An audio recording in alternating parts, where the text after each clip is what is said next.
Ouais, la rénovation se passait trop bien, je m'étais dit aussi.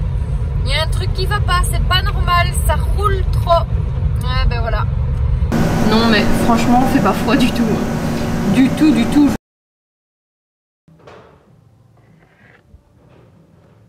Voir la merde qu'on a fait. Oh là là. Ou pas.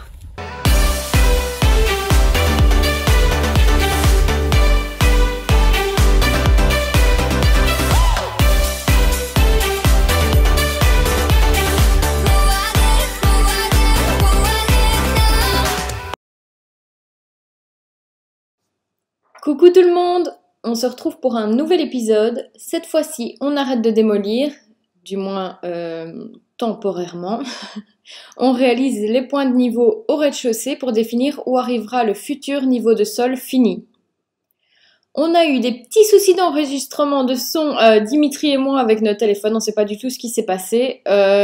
Du coup, je vous parle principalement en voix off. Je sais que vous aimez bien les interventions en live et c'est ce qui était fait à la base. Mais voilà, on va éviter de tout vous sous-titrer. Donc, c'est moi qui vous parle aujourd'hui.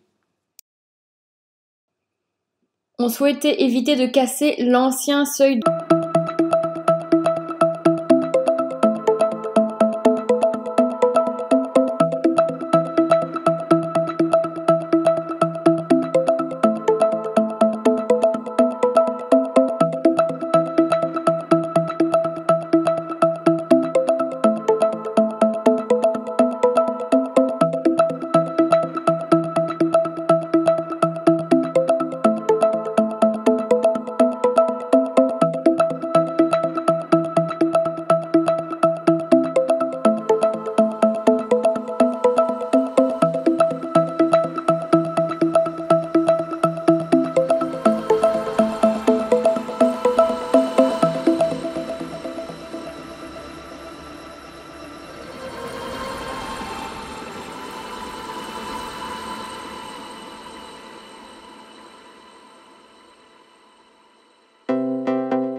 T'as pas confiance?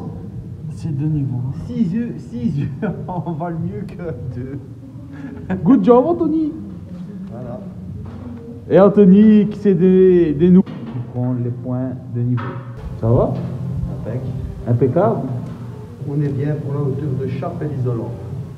Combien en plus? Ben, on a 5 cm en plus là, de qu'est-ce qu'on avait. Hein. Donc maintenant on a une épaisseur de 11. Fini. C'est un petit peu moins.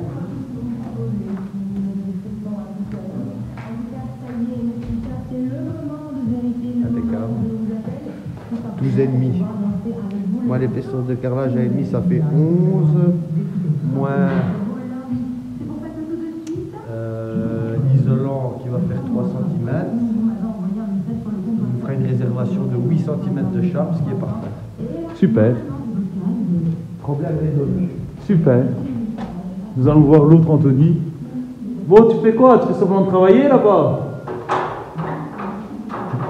Regarde les réserve de chape là. 3 cm.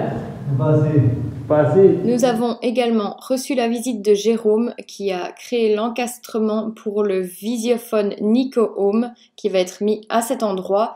La particularité c'est que c'est un visiophone qui est encastré donc il est hyper discret et il y en aura 2, donc un à l'entrée de la maison et un à l'entrée du portail et on pourra le consulter sur la tablette qui sera placée dans la maison ou sur le smartphone. Une pierre bleue qui vient de France et qui a été faite spécialement à la dimension. Et comme on va remonter le niveau de sol et qu'on ne voulait pas entailler toute cette belle arcade autour de la porte, eh bien on a une arcade en pierre bleue. Eh bien il a commandé une nouvelle pierre bleue qu'on est venu poser au-dessus. Comme ça on pourra remonter le niveau de sol à l'intérieur. Et comme elle dépasse un peu, eh bien on ne voit pas spécialement celle qui est en dessous. Enfin là vous la voyez. Mais ici on va venir couler une dalle d'entrée. Le seul truc qui m'inquiète c'est que la nouvelle pierre bleue, ben forcément elle est bleue. Elle est grise. Alors que celle-ci, ben, elle a déjà... à mon avis, ben oui, elle est d'origine. Donc elle a déjà une bonne... combien? 50 ans? Oui, elle a déjà 50 ans. Donc il y a une grosse différence de couleur. Et je me demandais s'il était possible de revoir cette pierre de cette couleur. Parce que je sais que la pierre bleue c'est un truc vraiment hyper fragile et donc j'aurais pas trop envie d'aller foutre n'importe quoi comme de la javel dessus ou quelque chose qui mange la pierre, mais je me demandais si on pouvait faire quelque chose qui permettrait d'uniformiser soit celle-là de la ternir et qu'elle devienne plus grise ou soit celle-ci de les rendre plus foncées, plus bleues. Dites-moi en commentaire si vous avez une idée. Merci.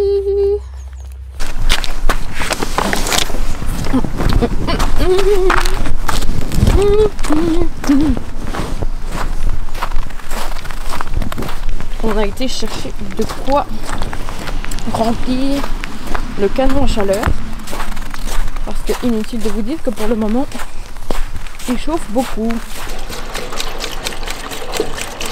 Bouteille de coca.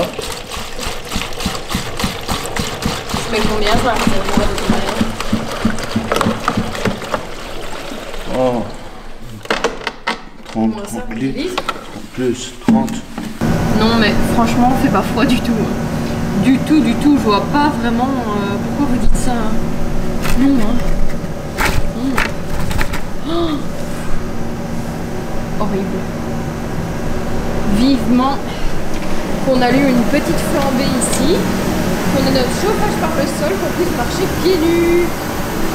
Cette nuit, nous avons eu de la visite. Je sais pas trop c'est quoi comme animal. Ça va jusqu'à là. Mais ce qui m'inquiète, c'est qu'il n'y a pas de traces de retour. Alors peut-être qu'il est rentré dans le vide ventilé de la maison. On ne sait pas. ou alors il est reparti. Si quelqu'un sait me dire, reconnaît. S'il y a des chasseurs parmi les youtubeurs qui reconnaissent les pas de cet animal, dites-le nous en commentaire.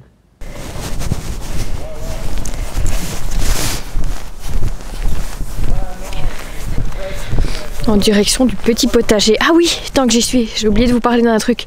Mes parents ont mis un sapin naturel cette année et ben voilà, il est en pot avec sa terre et il me demandait si on le prenait pour le mettre quelque part. Mais en fait, on ne sait pas où le mettre.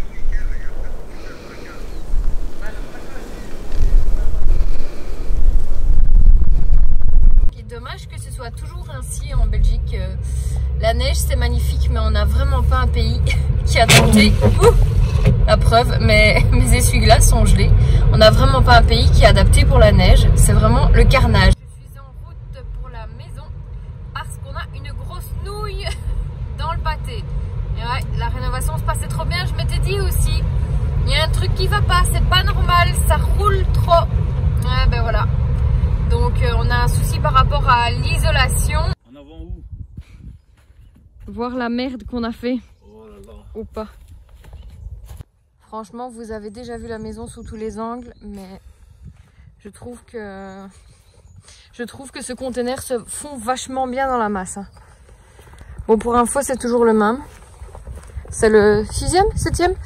Enfin, soit c'est toujours le même, mais comme il n'est pas full rempli, eh bien on le garde parce qu'on aura encore probablement 2-3 petites choses à mettre dedans. Donc on va le rentabiliser au maximum, notamment du pare-vapeur. Je vais vous expliquer l'histoire du pare-vapeur. On est reparti pour des soucis de son, donc je prends le relais pour vous expliquer qu'en fait on a eu une mauvaise blague avec l'isolation. On a reçu la visite du toiturier pour la toiture de la véranda et il nous a dit qu'on n'aurait pas dû isoler entre les chevrons, mais plutôt laisser une lame d'air entre le pare-pluie et l'isolation pour permettre à l'air de circuler. Sinon, selon lui, cela crée de la condensation qui va faire pourrir nos chevrons et nos ardoises. Et en gros, d'ici 5 ans, on peut dire au revoir à notre toiture et la remplacer. Inutile de vous dire que ce n'était pas du tout dans les plans ni dans le budget pour la remplacer, surtout qu'elle est en très bon état.